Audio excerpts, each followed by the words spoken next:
Hola, bendiciones para todos. Estamos aquí conectados con ustedes en este nuevo tiempo. Aquí en la escuela de adoración en espíritu. Adoración en espíritu y verdad. Estamos aquí para acompañarte en este proceso, para enseñarte y bueno, para poder entrar en esa conexión, en ese contacto por medio de aquí la página, nuestro canal YouTube. No olvides suscribirte y recibir la notificación para cuando esté lista cada enseñanza en esta red social, en esta plataforma. Bueno, vamos a dar inicio. Hoy quiero compartir esta enseñanza dividida en 3 etapas.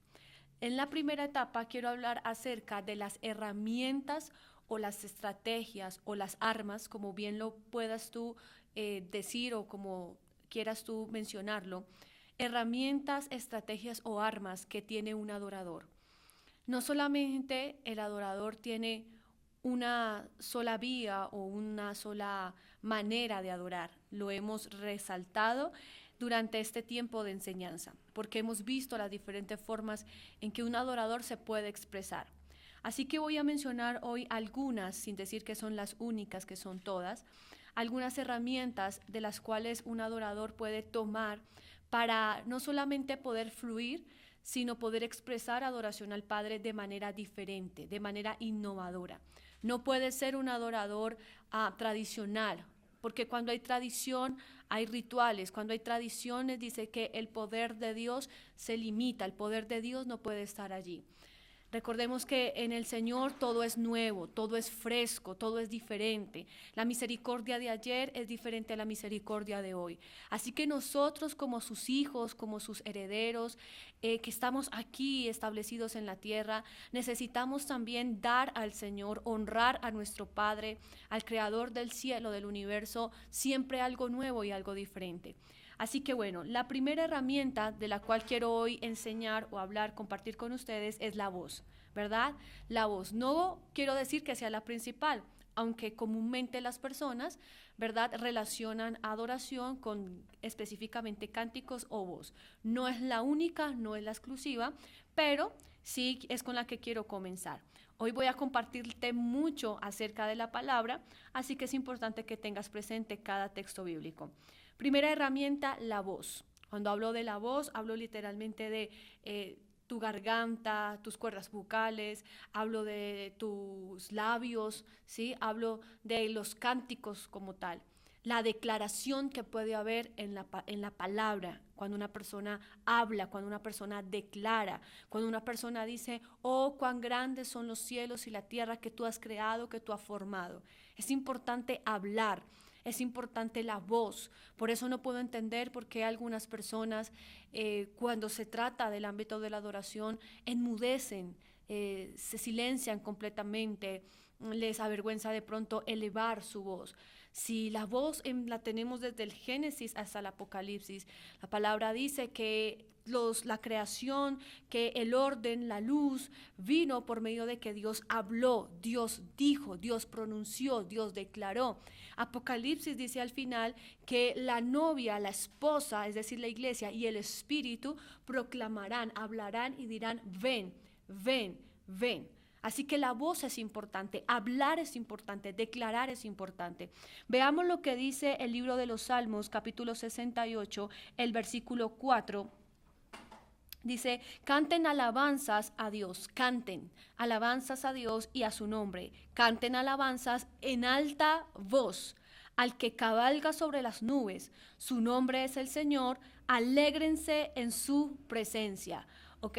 El salmista nos está diciendo en alta voz, no para nosotros mismos, ¿verdad? No con movimiento de labios, en alta voz, en declaración. Luego leemos también lo que dice Segunda de Crónicas, capítulo 20, el verso 19. Después los levitas de los clanes de Coat y de Coré se pusieron de pie para alabar a viva voz, que dice el salmista en alta voz. Y aquí dice que la tribu de Leví, la tribu de Coré, después de que vieron a Josafat que estaba postrándose, adorando al Señor, ellos también entraron en ese ambiente, ellos también entraron en ese momento que Josafat estaba teniendo con el Señor. Es decir, Josafat provocó, inspiró a que los que estaban alrededor de él también adoraran al Señor. Y en este caso dice que se pusieron de pie para alabar a viva voz al Señor, Dios de Israel. Luego vemos en el libro de Jonás, capítulo 2, verso 9. Pero yo te ofreceré, dice Jonás, pero yo te ofreceré sacrificios con cantos de alabanza y cumpliré todas mis promesas, pues mi salvación viene solo del Señor. Sé que en toda la palabra, sé que en toda la Biblia pudiéramos encontrar más fragmentos, más escenas donde se registra cómo es importante nuestra voz, a viva voz, a alta voz, con cánticos fuertes, expresar esa adoración al Señor como una herramienta. Pero quise tomar estos 3 textos para que podamos fundamentar y entender cómo es importante saber usar esta herramienta, que si bien es cierto que no es única y exclusiva, bien es cierto que tengo que entender en qué momento debo hacerlo, de qué manera debo hacerlo, con qué fuerza debo hacerlo y con qué propósito debo manifestarlo. Porque no siempre la adoración se expresó con voz, con alta voz, con cánticos, y es lo que vamos a ir viendo en esta primera parte de la enseñanza.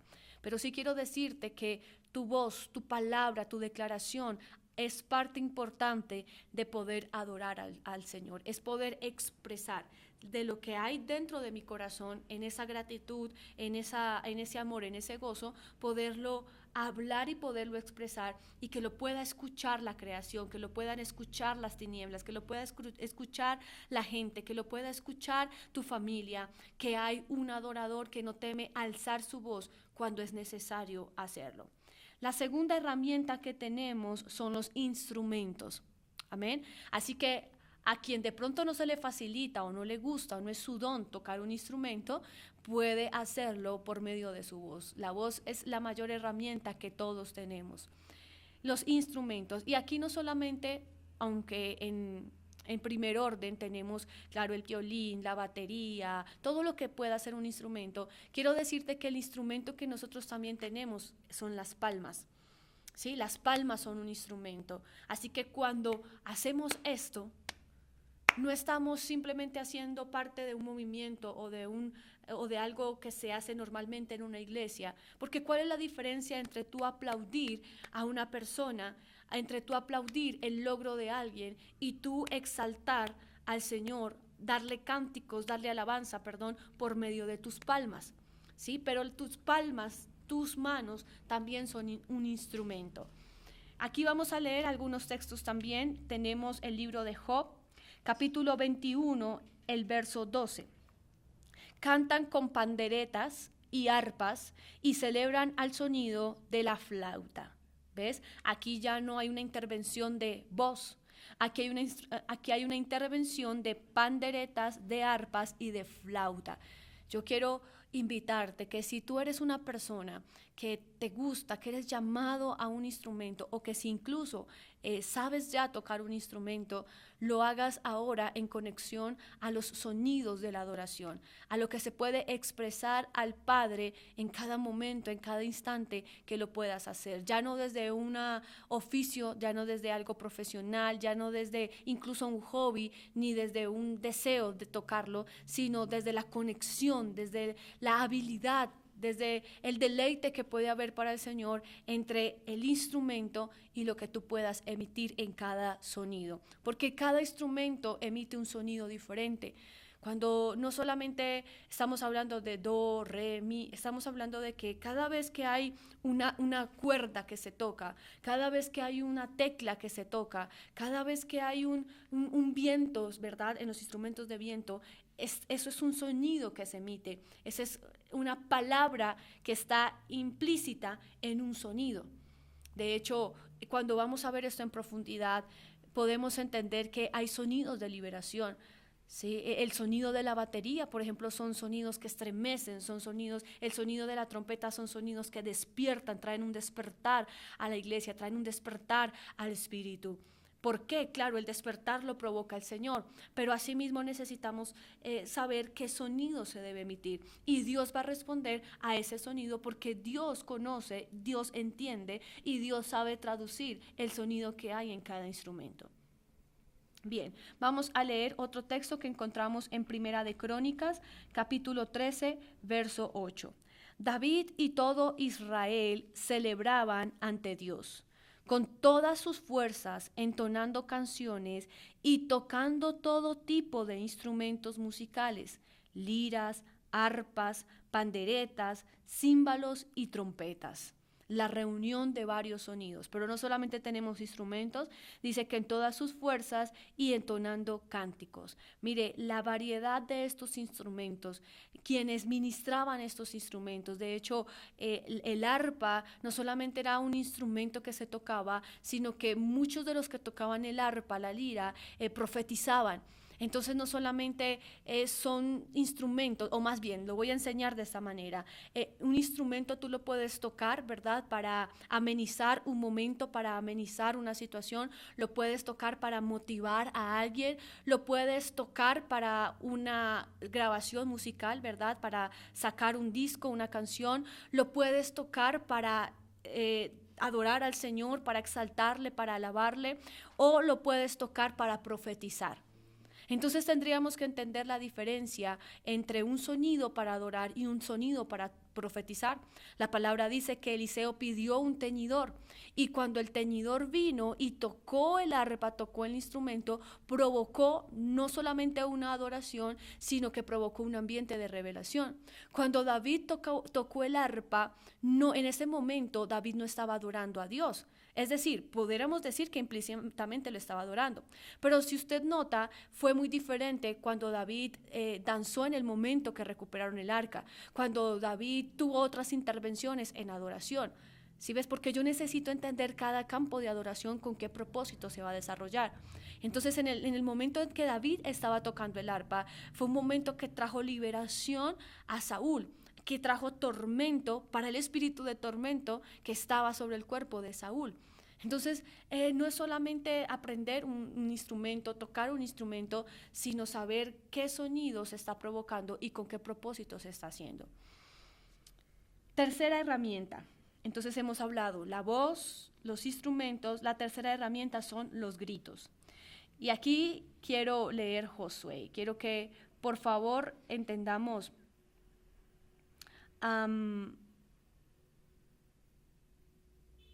entendamos por un momento lo que quiero transmitir aquí. Me estaba ubicando aquí un momento en la palabra. Es interesante, mire, los gritos no son los gritos que comúnmente se escuchan cuando una persona está regañando a alguien, cuando una persona está enojada, alterada. No, aquí los gritos están conectados a lo que estamos hablando frente a la manifestación o la herramienta que tiene un adorador. Veamos algunos ejemplos para que podamos entender mejor. Josué, capítulo 6, verso 20. Cuando el pueblo oyó el sonido de los cuernos de carnero, gritó con todas sus fuerzas. De repente los muros de Jericó se derrumbaron y los israelitas fueron directo al ataque de la ciudad y la tomaron. Aquí eran gritos de guerra, gritos de derribar una ciudad que estaba completamente cerrada, una ciudad amurallada. Miremos que aunque había un instrumento como las trompetas, porque el grito iba a estar acompañado de las trompetas, pero en este momento la fuerza, el impacto no era sobre las trompetas. El impacto iba a ser sobre el grito que iba a emitir todo Israel, todo el pueblo que estaba allí liderado por Josué. Aquí quiero resaltar lo siguiente. Esto nos enseña que hay gritos o que hay cánticos o que hay adoración que está dirigida a exaltar a Dios, a alabarle, a reconocerle, a responder a esa búsqueda de Dios en cuanto a los adoradores. Pero también tenemos gritos de guerra, que son los que en este momento emitió Josué con el pueblo. Gritos de guerra que aunque van dirigidos de alguna manera a dar a conocer, este es el grito del Señor nuestro Dios, este es el grito del respaldo de Dios con nosotros, era un grito de guerra. Y número 3, debemos entender que hay cánticos o que hay adoración para los hombres. Para los hombres. La palabra dice que cuando David derrotó dice que Saúl mató, ¿verdad?, a 10,000 y David a más cantidad de personas, ¿verdad? Dice a 10,000, a 100,000. Entonces está haciendo relación a que estas mujeres, dice que empezaron a tomar sus instrumentos y a danzar para reconocer y darle adoración y honra a David. Y así podemos ver en algunos pasajes, en algunos escenarios de la palabra, que hubo cánticos, que hubo danza, que hubo adoración para los hombres. Por eso es que cuando incluso Juan tiene una visión y tiene un encuentro con el ángel, Juan inmediatamente se postra, pero el ángel le dice, no lo hagas porque soy consiervo tuyo. Cuando Cornelio ve a Pedro, dice que Pedro se postró, porque esto nos habla de que hay adoración que también es a los hombres. Ojo, no estoy hablando de idolatría. Estoy hablando de que también hay adoración para los hombres. Y esto tendría respuesta cuando el salmista dice, Dios de dioses, ¿sí? Rey de reyes, Señor de señores. Tenemos la genética de Dios, tenemos el ADN de Dios. Y repito, no estoy diciendo que haya una idolatría al ser humano, pero sí. O dígame usted entonces, ¿por qué hay personas que pueden aplaudir a otra cuando hay un logro, cuando hay un reconocimiento? Dígame cómo se llama entonces cuando ponen un tapete rojo o cuando hacen una calle de honor, incluso en un evento como, en una etapa como es para un adolescente de 15 años, le hacen una calle de honor, ¿verdad? Con los hombres, con los jóvenes, los adolescentes. Eso de alguna manera es adoración.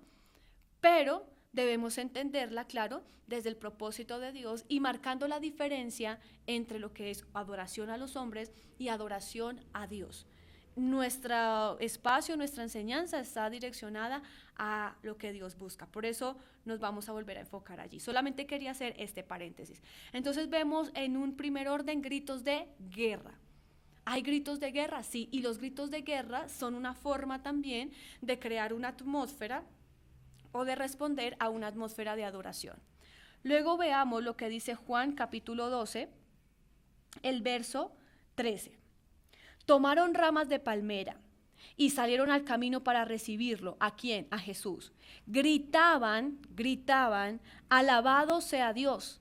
Bendiciones al que viene en el nombre del Señor. Viva el Rey de Israel.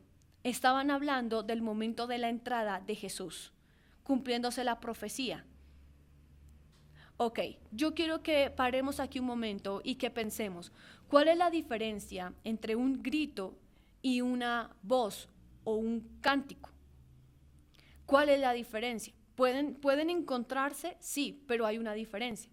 Porque hay gritos como el grito del pueblo de Israel, de Josué, que no tiene una palabra, que no tiene una estructura, una forma de palabra, pero hay gritos como este que estoy mencionando en Juan, que sí tenía una frase, pero que, ojo, no era solamente la voz, o sea, no era algo como que lo que tú puedes leer aquí, alabado sea Dios, era un grito, era entender que porque dice gritaban era alabado sea Dios, bendiciones al que viene en el nombre del Señor, viva, viva, viva el Rey de Israel. ¿Sí? Es diferente a yo simplemente leer y decir, alabado sea Dios, bendiciones al que vive. Eso es una declaración y ahí estoy utilizando la herramienta de mi voz. ¿Ves? Es importante dar esa diferencia, aunque pareciese que hay una semejanza y una similitud. Entonces aquí tenemos un grito que ya no es de guerra como el que vemos en Josué, sino que aquí vemos un grito de reconocimiento al Señor como Rey. Luego leemos Job 38:7 y aquí vamos a encontrar otra clase de gritos. Job 38:7 dice, mientras las estrellas de la mañana cantaban a coro y todos los ángeles gritaban de alegría. Entonces tenemos los gritos de gozo o los gritos de alegría. Los gritos de gozo son muy diferentes a los de guerra, son muy diferentes a los de reconocimiento, pero son gritos.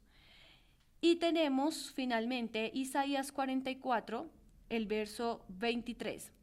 Canten, oh cielos, porque el Señor ha hecho algo tan maravilloso. Griten de júbilo, oh profundidades de la tierra, Pónganse a cantar, oh montes, bosques y todos los árboles, pues el Señor ha redimido a Jacob y es glorificado en Israel. Tenemos entonces aquí, según Isaías, los famosos gritos de júbilo, que son los que yo creo que por años la iglesia no ha sabido entender, no ha sabido realmente manifestar. Sí, cuando se ha convertido en una muletilla, grito de júbilo, y alguien que diga grito de júbilo. Vuelvo al punto anterior. Número uno, yo necesito entender en qué espacio, en qué momento debo emitir un grito de júbilo. No, un grito de júbilo está siempre conectado a un tiempo de alabanza, a un tiempo donde están los instrumentos fuertes. No, porque a veces un grito de júbilo pareciera que se usara para motivar a la gente, como para que la gente grite o diga algo. Y no, ese no es el sentido. Ahí es donde empezamos a perder fuerza y entendimiento en lo que hacemos para el Señor. Entonces, el grito de júbilo no es algo que se debe generalizar o que se debe intervenir en todo momento. Aquí Isaías lo está mencionando en un momento específico. Estaba hablando acerca de cómo la creación debía gritar y debía manifestar por causa de lo que había pasado con Jacob y cómo Dios estaba glorificando a Israel. Amén. Entonces tenemos gritos de guerra, gritos de reconocimiento, gritos de gozo y gritos de júbilo. La cuarta herramienta o la cuarta arma que tiene un adorador es postrarse. Postrarse. Hay una diferencia entre arrodillarse y postrarse. Arrodillarse es, valga la redundancia, poner las rodillas en el piso, ¿verdad? Tener una posición donde la persona se arrodilla. Lo puede hacer en su cama, lo puede hacer en un lugar determinado. Pero postrarse es poner la cabeza, la frente o las manos en el suelo. Es una posición donde totalmente la persona está, digámoslo así, tendida, acostada en el suelo. La frente completamente en el suelo, las manos completamente en el piso, ¿sí? Como quien se cubre, pero completamente tendido en el piso. Entonces, una persona que se arrodilla no es una persona que se está postrando delante del Señor. Es una persona que está arrodillada. De hecho, hay varios textos en la Biblia que dice, y se arrodillaron. Arrodíllense, que toda nación proclame el nombre del Señor y se arrodille delante de Él. Una cosa es arrodillarme, pero otra cosa es cuando dice, y Abraham se postró delante de Él. ¿Sí? Y Juan se postró delante de Él. Es una humillación completa y total, porque de alguna manera arrodillarse también está conectado al concepto de perdón, ¿verdad? Una persona se arrodilla de pronto para pedir perdón, una persona se arrodilla para pedir la mano de alguien, ¿cierto? Pero el punto de que la persona esté completamente tendido con su rostro en tierra, de hecho hay versiones que no dicen postrarse, sino dice y rostro en tierra, está hablando de postrarse. Eso es un nivel de humillación que solamente podemos dar al Señor. Repito, tú te puedes arrodillar a tu prometida, a tu prometido, te puedes arrodillar para pedir perdón. Te puedes arrodillar, claro, para orar, pero en cuestión de Dios, en el nivel más alto de adoración es postrarse. Y postrarse es otra herramienta que tú puedes usar para expresar tu adoración. Veamos algunos textos, entonces, de acuerdo a la palabra. Tenemos Job, capítulo 1, versos 20 al 21. Job se levantó y rasgó su vestido en señal de dolor. Después se rasuró la cabeza y se postró en el suelo para adorar y dijo, mira, se postró, de hecho tenemos varias manifestaciones, se levantó, rasgó su vestido, se rasuró y se postró. Pudiéramos decir que se preparó para entrar en ese momento de adoración. Y cuando él se postra completamente, rostro en tierra, él dice, es decir, usa también la herramienta de su voz. Dice, desnudo salí del vientre de mi madre, desnudo estaré cuando me vaya. El Señor me dio lo que tenía y el Señor me lo ha quitado, alabado sea el nombre del Señor. Mira cómo una situación de dolor, de aflicción, de angustia e incluso de desprendimiento en el caso de Job, lo puedo convertir en adoración. Lo puedo convertir no desde tengo dolor, me siento mi alma quebrantada, sino desde el poder entender y decir, Dios, Dios quita, Dios me da y voy a alabarlo por eso. Voy a adorarlo por lo que me está pasando. Luego tenemos también Números 26. Entonces Moisés y Aarón se apartaron de la comunidad. Qué lindo, ¿sabe? Hay momentos donde aún en medio de la congregación usted tiene que buscar un lugar donde pueda apartarse de la comunidad, donde nada le impida entrar completamente en esa comunión íntima con el Padre. Entonces Moisés y Aarón se apartaron de la comunidad y se dirigieron a la entrada de la carpa del encuentro. Allí se postraron rostro en tierra y entonces la gloria del Señor apareció ante ellos. ¡Wow! ¡Qué lindo! Mire lo que, y si usted se da cuenta y si vuelve a comparar cada uno de los textos, no es lo mismo la reacción de Dios frente a la voz, que frente a los instrumentos, que frente a los gritos y que frente a postrarme. La gloria que apareció, la gloria de Dios que apareció en Moisés y en Aarón fue cuando se postraron. Así que también yo necesitaría entender y estudiar cuál es la respuesta. Primero, ¿qué quiere Dios? Y segundo, ¿qué quiero yo provocar en Dios? Porque de acuerdo a la herramienta que yo use, a ese nivel Dios se va a revelar a mi vida. En este caso, repito, en Moisés y Aarón reveló su gloria cuando ellos se postraron. Vamos a la siguiente herramienta. La siguiente herramienta o la siguiente arma es el sacrificio. Primera de Pedro, capítulo 2, verso 5. Vosotros también, como piedras vivas, sed edificados como casa espiritual y sacerdocio santo, para ofrecer sacrificios espirituales aceptables a Dios por medio de Jesucristo. El sacrificio es otra herramienta que los adoradores muchas veces no usamos, pero que hace parte de poder manifestar y de poder dar a conocer nuestra adoración. Leamos también lo que dice el salmista en el libro capítulo 116, verso 17. Te ofreceré sacrificio de alabanza e invocaré el nombre de Jehová. Y Lucas, una escena muy conocida para muchos. Lucas capítulo 7, versos 36 al 37. Voy a leer 37 al 38, perdón. Lucas 7, 37 al 38.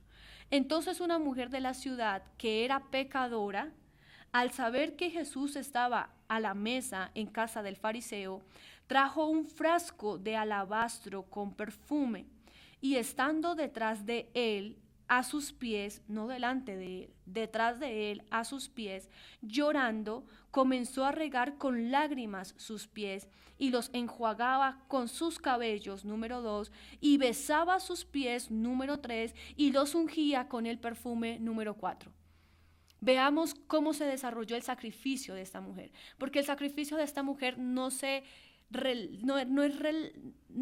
centra o no es relevante solamente en el perfume como tal, aunque el perfume hablaba de un valor y de un costo al que ella estaba renunciando, sino que porque fácilmente ella hubiera podido traer el perfume y lo hubiera puesto delante de él o lo hubiese roto y ya.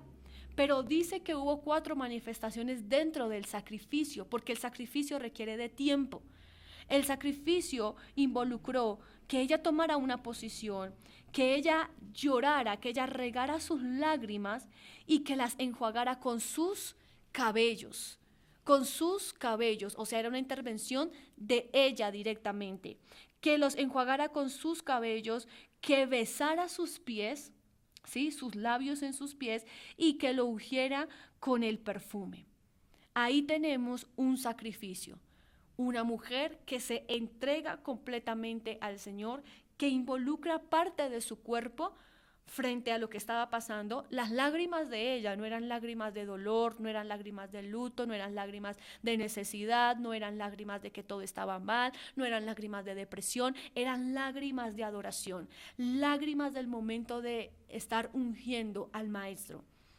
Y vemos entonces allí el sacrificio de lo que estaba demandando Jesús, porque Jesús lo dijo, le dijo a este hombre, Simón, sí, yo he estado en tus Yo he estado en tu mesa, tú me has dado de todo, tú has estado allí, me has dado de los mejores manjares, pero ese no es el sacrificio que yo quería. El sacrificio que yo quería es lo que esta mujer está haciendo. Yo quería que ella me diera adoración por medio de el sacrificio. Wow. Sabe, a veces nos enfocamos tanto en el instrumento, en la voz, en, no sé, una letra, o a veces nos limitamos solamente a postrarnos, ¿sí? Que digo, son herramientas, pero yo creo que el sacrificio es un nivel un poco más profundo que no todos. ¿Sabe? Podría decirle que la mujer de Samaria entendió. Cuando Jesús le dijo, el Padre busca adoradores, ella entendió. Jesús no tuvo que darle un discipulado, no tuvo que dedicarse horas para que ella entendiera qué significaba en espíritu y en verdad. Sí, le dijo allí muchas cosas, de las cuales tal vez estaremos enseñando próximamente, pero yo creo que para ella, cuando Jesús le dijo espíritu y verdad, ella lo entendió desde mi vida en sacrificio a Él. ¿Y cómo es mi vida en sacrificio a Él? Renuncio a mis creencias, a mis antepasados, renuncio, porque dice que ella soltó el cántaro, dejó el pozo y ella se fue a proclamar, a alabar el nombre de Dios en cuanto a proclamar lo que Dios estaba haciendo, el encuentro que había tenido con Jesús a los hombres, su vida en sacrificio al Señor. Entonces, este es un nivel muy alto y muy profundo. Por último, en esta primera etapa de enseñanza, la última herramienta que puedo enseñarte, no son las únicas, es lo que llamaríamos el movimiento corporal o el cuerpo, ¿sí? No lo quise titular o categorizar, encajonar en danza, porque danza a veces solamente se entiende desde, ¿verdad?, movimientos o lo que llamaríamos un baile, una danza. No, quiero hacerlo un poco más amplio y por eso lo puse como movimiento corporal o cuerpo. Aquí tengo 2 textos bíblicos que nos van a ayudar a entender. Romanos 12, versículo 1. Así que, hermanos, os ruego por las misericordias de Dios que presentéis vuestros cuerpos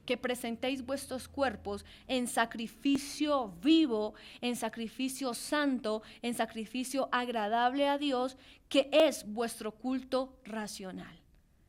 Amén. Presentar vuestros cuerpos en sacrificio vivo, santo, agradable a Dios, que es vuestro culto racional. Y Primera de Corintios, capítulo 6, verso 20, nos dice, porque habéis sido comprados por precio. Glorificad pues a Dios en vuestro cuerpo y en vuestro espíritu, lo cual es acepto para Dios.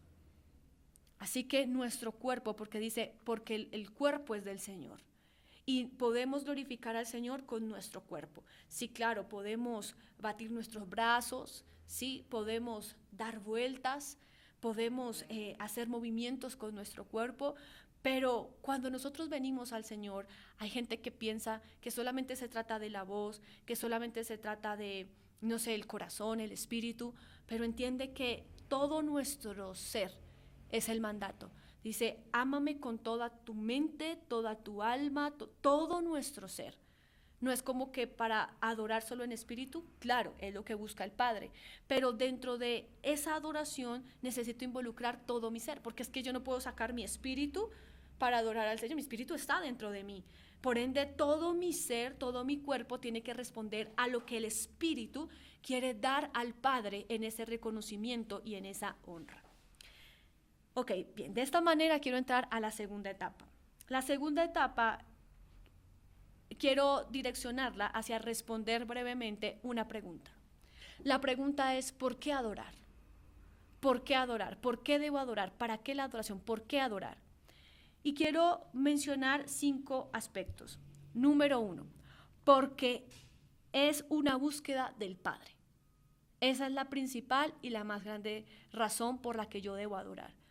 Porque es la búsqueda del Padre. Juan dijo, Jesús a la samaritana, en el libro de Juan, describe, el Padre busca, el Padre tales adoradores busca.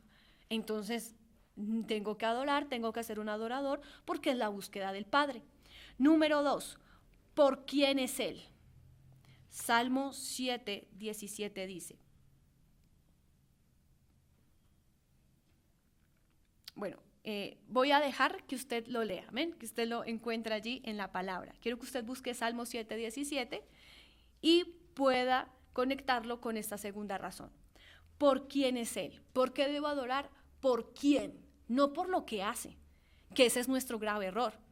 Una persona levanta un cántico, pone alabanzas un día en su casa porque Dios le bendijo o porque se siente contento o porque el Señor, porque hoy su fe amaneció en el nivel más alto. No, yo no debo adorar por una razón. Yo debo adorar por quién, o sea, por una persona, por la persona que es Él, no por lo que me da solamente, no porque me bendice, no porque me salvó, no porque me rescató solamente, porque esas son razones, sino por quién es Él, su naturaleza, su deidad, el creador, el salvador, el ungido, el grande, el majestuoso, el indescriptible, el infinito, el mismo de ayer, de hoy, de siempre, el Padre de generaciones, por quién es Él. Por eso yo debo adorar. Número 3, porque es una respuesta a Dios. Es una manera de yo responder o reaccionar a Dios. Número 4, porque es una forma o un medio para provocar su presencia o su manifestación. Cuando hay un adorador, y lo vamos a ver en la tercera parte, hay una respuesta de Dios. Es una forma de yo provocar la presencia, es una forma de yo traer la presencia de Dios a esa casa, a ese lugar, cuando hay una verdadera adoración. Ojo, no estoy diciendo siempre que haya adoración, cuando hay una verdadera adoración. Y número 5, porque es reconocimiento como el único Dios de los cielos, de la tierra y de las generaciones. Es una forma de reconocer cómo se cumplió la profecía y cómo se estaba dando a conocer en los cielos, aún en las tinieblas, que Él era el Rey, hablando de Jesús. Le acabo de leer en el libro de Lucas, porque la palabra profetizaba que cuando Él viniera, ¿verdad?, montado en un asno, en un burro, Él iba a ser como una calle de honor, iba a ser honrado, exaltado y alabado. Y eso fue lo que ocurrió. Cuando hubo ese reconocimiento, aunque aún los fariseos, aunque aún los maestros de la ley, aunque aún la misma gente le costaba entender que Él era el Rey, su alabanza fue como para un rey. Es decir, esa alabanza dio el reconocimiento de que Él sí era, aunque para muchos no era el que esperaba. Entonces debo adorar, ¿por qué? Porque es una forma de reconocer que Él es el único Dios de los cielos y de la tierra. Y finalizo esta tercera etapa de enseñanza con lo siguiente: las respuestas a un adorador. Voy a leer algunos textos, específicamente 3, que nos van a dar cuenta de qué pasa cuando hay un adorador, es decir, cuál es la respuesta de Dios, qué es lo que provoca mi adoración. Entonces voy a leer Segunda de Crónicas, capítulo 20, verso 22. Y cuando comenzaron a entonar cantos de alabanza, Jehová puso, aquí está la respuesta, a la adoración. Jehová puso contra los hijos de Amón, de Moab y del monte de Seir las emboscadas de ellos mismos que venían contra Judá, y se mataron los unos a los otros. ¿Cuál fue la respuesta aquí de personas, hombres que estaban adorando al Señor? Dice que el Señor se levantó a pelear por ellos. El Señor trajo destrucción sobre Moab y sobre los enemigos que se estaban levantando en contra de Israel. Dios dio victoria, Dios respondió, Dios peleó la batalla, Dios eliminó a los enemigos cuando hubo un adorador. Así que la respuesta a un adorador está en cómo Dios puede pelear por ti, en cómo Dios te puede dar la victoria, en cómo Dios puede hacer que tus enemigos sean dispersados cuando hay un adorador, un verdadero adorador. Vamos a ver otra respuesta que se registra en Éxodo 23, 25. Adora al Señor tu Dios. Y Él, aquí está la respuesta, y Él bendecirá tu pan y tu agua, y yo apartaré de ustedes toda enfermedad. En tu país ninguna mujer abortará ni será estéril. Yo te concederé larga vida. En toda nación donde pongas el pie, haré que tus enemigos te tengan miedo, se turben y huyan de ti. Delante de ti enviaré avispas para que ahuyenten a los heveos, cananeos e hititas. Ok, ¿cuál es la respuesta a un adorador donde hay adoración? Bendición. Dice, Él responderá con bendición, Él apartará toda enfermedad. Y lo ministraba yo aquí en algún momento en Casa de Gobierno. Una cosa es que Dios te sane de una enfermedad y otra muy distinta es que Dios no permita que nunca enfermedad llegue a tu cuerpo. Y la respuesta a un adorador es que Él apartará. Viene la enfermedad y si Dios ve que hay un adorador en esa casa, Dios impide que la enfermedad toque ese cuerpo. Esa es la respuesta a un adorador. Qué lindo, ¿verdad?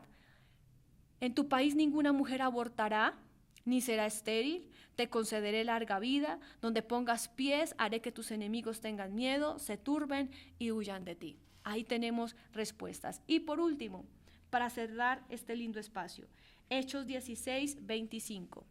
A la medianoche, Pablo y Silas estaban orando y cantando canciones a Dios, y los otros prisioneros los escuchaban.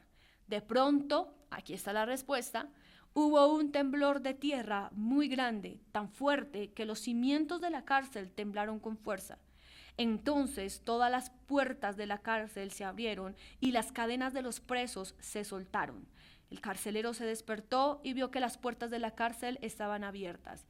Ok, mira, aquí no solamente tenemos una respuesta a Pablo y a Silas, sino que tenemos una respuesta para todos los que estaban prisioneros.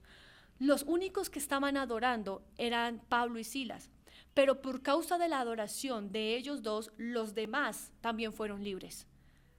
Y no solamente eso, sino que el impacto de la adoración fue tan fuerte que dice que literal hubo un temblor, o sea, se sacudieron los cimientos. Usted recuerda que hay otra escena donde específicamente Pablo está en la cárcel y Pedro está en la cárcel y con Pedro no sucedió como aquí Pablo y Silas. Dice que el Señor envió un ángel y que Pedro salió. Pero aquí hubo una manifestación tan fuerte de adoración que eso impactó la naturaleza, eso impactó la tierra porque provocó un temblor. Entonces, ¿a qué quiero ir con esta última fase? No solamente a que tú veas la respuesta de un adorador, es decir, donde haya un verdadero adorador, sí o sí debe haber una manifestación y una respuesta de Dios, porque si hay respuesta, eso me está hablando a mí de que mi adoración ha llegado al trono de Dios y ha sido aceptada y que era lo que Él quería escuchar o era lo que Él quería recibir. Pero número 2, también quiero que comprendamos que de acuerdo a la fuerza, al nivel de nuestro espíritu adorando al Padre, asimismo va a ser el nivel de la respuesta del Padre a nosotros. Sí, bueno, una cosa fue la respuesta de Dios cuando dice que hizo que hubiese destrucción en los enemigos de Israel, pero otra cosa es la magnitud de lo que provocaron los cánticos de Pablo y de Silas. Un gran temblor, un gran terremoto, un gran sacudimiento que hizo que los otros prisioneros también fueran liberados.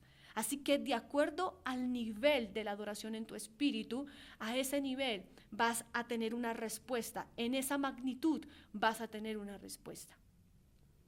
Es todo lo que en este tiempo, en este espacio he querido compartir con ustedes.